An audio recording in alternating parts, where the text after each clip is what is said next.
really none of your business. It's none of my business. Hello, Falcha, bonjour, welcome to the Motivated Classroom. Today is day 5 of the August Spotlight, and today it is episode 20 with Chloé.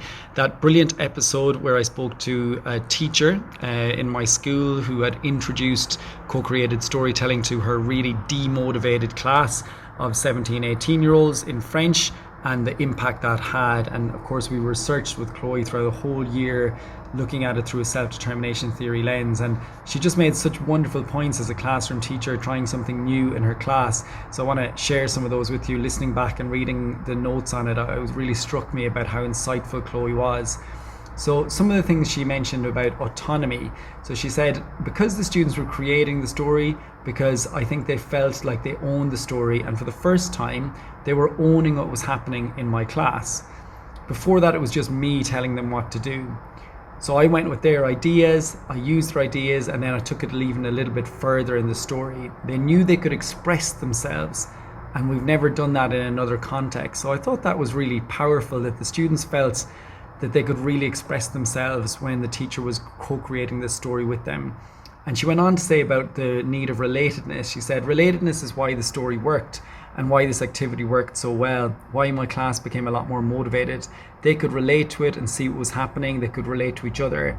They felt connected to the story and to each other and to me. Like, so powerful, right?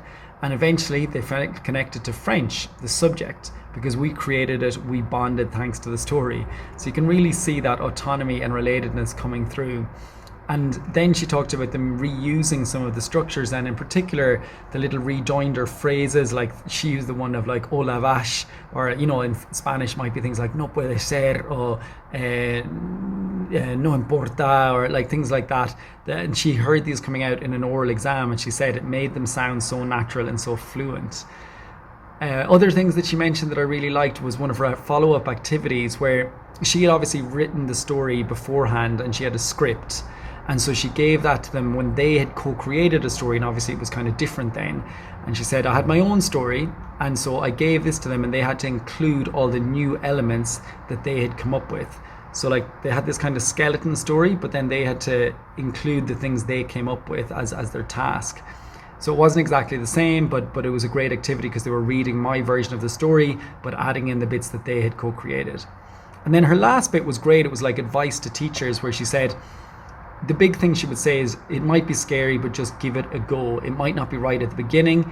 You might make mistakes. And then she said this lovely thing, but is there even mistakes when you teach this way?